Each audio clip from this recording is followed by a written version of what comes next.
L'affaire de Phare Togo 2000 qui est en train de secouer la toile actuellement. Vous n'êtes pas sans savoir qu'il y a de cela quelques jours déjà que la Phare Togo 2000 a débuté et depuis le début de cette foire, nous n'entendons que des polémiques tourner autour. Il y a des conflits verbaux qui sont en train de se manifester entre nos influenceuses qui sont allées prendre des stands là-bas, si on peut le dire ainsi, et il y en a même qui sont très énervés suite à tout ce qui se passe.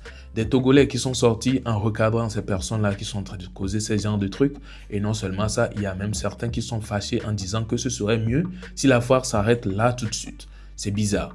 En tout cas, je ne vais pas beaucoup me prononcer, je vais plutôt vous laisser regarder quelques avis de certains Togolais qui se sont prononcés sur le sujet, qui ont donné leur avis et ont donné des solutions ou bien ont proposé des solutions également. Nous allons regarder tout cela ou bien tous les écouter et nous allons revenir par la suite pour donner des réactions ou réagir sur le sujet. Bon visionnage à vous. Organisateur de la foire, nous devons tout foire à ça.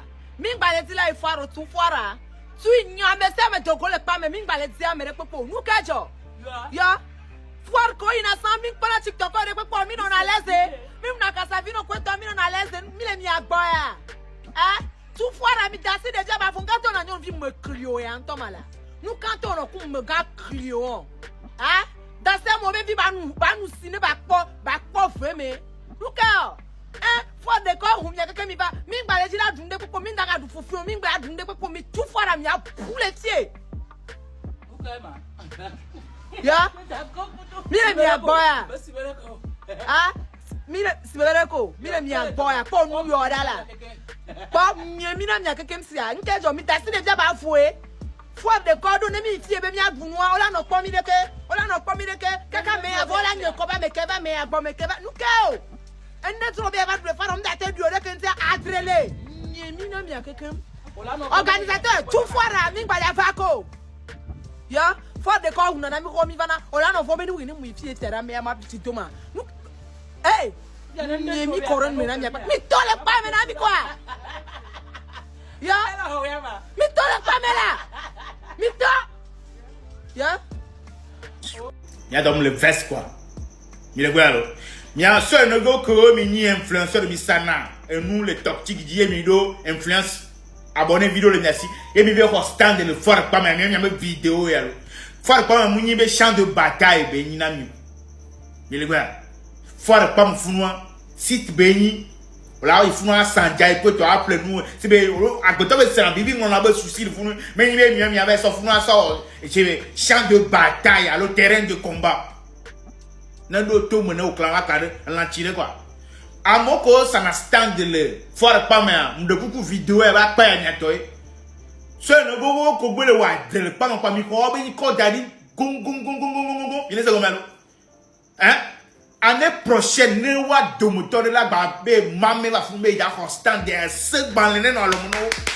mi on se dans le mono on sérieusement sinon on a blanc pas le fou ne que mi a nous ça ba mi le cerveau de mbele pas mon fou que mi ya gako mi s'en fait mi a trop hoode ne mo ne veut mi a pas le vidéo qui do akaba nya le bia bibi ko enchi mi pa fou nya teo le gbegbe mi le lan le pa fou si citron ne nyam non le pas vidéo ku do mi avec direct ku do mi avec collage wa nya nyem gba nya quoi me le veste quoi ne mi no na me ba nya gba appel no de que mi la ka gba do ti tere gbo ai ya mu bubo ne nya vi ne mva yele gbo appel no ka ma nyi do ba ayoko gbo aywa agbeke mi le zam le do mi ajore e fore wan like ngbo mi amodo le o mi ba si to adu fore like ngbo mi amodo mi ba to bi fore like ngbo mi amodo mi ba to ngo non alors je sais pas pourquoi me le veste là nyada dao ifunu kaka go kunyanga aywa nyano ifunu kaka go wa kunyanga e ko mi lan ko ne mi lan ulo amake sana stand de le for pas mere mi tagé mu de pupuna mi me le clodina mi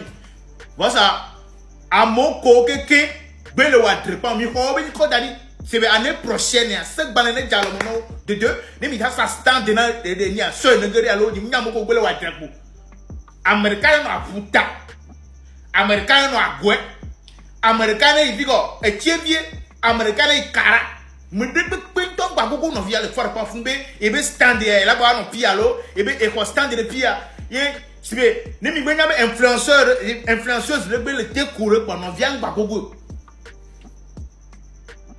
sinon a pa wanja c'est be kafla nu bara bara la ti wa jo pan fun fan miami nous sa bebe le wa drene ni agbegbe Yamane le va dans mon âge, je vous jure. Aussi, camarade, aussi toxique, je dis à Bobé, cacao. Mais on a les vidéos, sous vidéo, le farba frou. On a une vidéo, caca. Ah, non.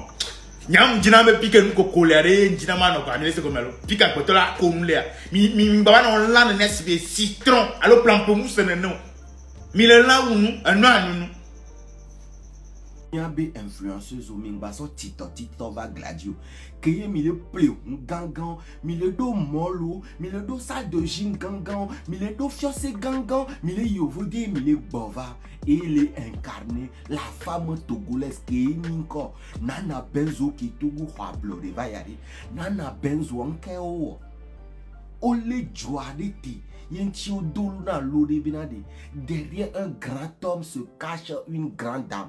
Togo non yo dolo wana ye gbe mi va pomme les réseaux a dit mi les incarné non Togo non van et Georgina mi Togo non que ye matin là na elle a tout galavoto là na nous tu devions et protéger na so non nyambe na faut kofia ya kameto be nyanyo no la protéger là son nous tu dit va faut kofi de kaje fulu et là ba so galavoto non no là ba avec Jesorabi alors ça va na janvier le badi va au ma c'est brûler non la so elle a protégé les nebe nous soit non moi et mini Togo non zanzan voir il va dogo nous sont tonton nous sous ces rodako nene là de 1 million 2 millions là nasran be wonu avec plébé d'avion wonu avec nous sous capable chan o le togo mu ya kameto wele ye mi we tren panjenpa mbaso ajriti totito ble nous si anu de mille onyo osia zare anja live zandea ye magblona mi bena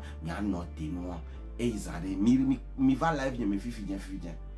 Alors voilà un peu, vous avez tout écouté. Vous avez écouté les avis qui sont partagés sur le sujet. Franchement, nous ne savons pas du tout c'est quoi la base de tout cela. Qu'est-ce qui a causé tout ce qui est en train de se passer actuellement? Moi, perso, je ne sais pas. Je ne sais pas qu'est-ce qui est le but. Ou bien c'est pour quel but tout cela est en train de se produire. Au début, je pensais que c'était en fait un buzz entre elles pour que les gens puissent savoir qu'elles sont à la foire et que les gens puissent venir payer chez elles. Et si c'était le cas, je pense que c'était une belle technique même. Mais au final, c'est en train d'aller jusqu'au fond. Puisque si c'était le cas, ça devait être fait sur 2-3 jours seulement. Et puis, beaucoup sauront déjà qu'ils sont à la foire là-bas et il y aura réconciliation. Chacun ira payer ici, chacun ira payer là. Mais si là, jusqu'à actuellement, la foire est en train de tendre jusqu'à la fin et puis il n'y a pas à faire de réconciliation ou bien il n'y a pas de nouvelles comme quoi c'est un buzz et que c'est en train d'aller à un certain niveau pas possible. En tout cas, franchement, je pense que ce serait pas bien ce qu'on est en train de voir. Donc, ce que beaucoup de Togolais souhaitent actuellement, c'est la réconciliation. Beaucoup souhaitent que ces tatas-là, entre elles, se réconcilient. Et moi, j'aurais préféré même qu'entre elles s'appellent ou bien elles s'écrivent et se dire que on va se réconcilier, mais on va continuer comme si on était toujours en guerre. Oui, et ce serait le buzz. Et après, vers la fin, peut-être 3 jours ou bien 2 jours avant la fin, ils vont se réconcilier. Et là, tu vas voir que les gens qui kiffaient celle-là iront pour payer là-bas. Et les gens qui kiffaient l'autre aussi iront. Et ça va faire une grande marchandise. Chacun va vendre de fou. Parce qu'il y en a actuellement, ils sont trop en émotion que tant qu'ils kiffent une personne sur les réseaux et cette personne-là n'est pas en bon terme avec une autre personne sur les réseaux, c'est fini. Les gens qui kiffent celui-ci ne vont plus kiffer celle-là. Et c'est quelque chose comme ça qui se passe. Tu vas voir qu'à cause de ça, certaines personnes ne peuvent même plus aller payer chez l'un ou bien chez l'autre. Donc c'est bizarre. Franchement, ce qu'on souhaite actuellement entre elles, c'est la réconciliation pour que tout puisse bien se passer. Comment trouvez-vous l'affaire? N'hésitez pas à me partager vos avis positifs en commentaire. Je ne vous invite pas de venir clasher qui que ce soit ou bien dire quoi que ce soit sur qui que ce soit. Non, ce que nous souhaitons, vous avez déjà compris dans la vidéo. Alors on se retrouve donc à la prochaine pour une prochaine vidéo. Nous sommes déjà à la fin. Portez-vous bien. Ciao.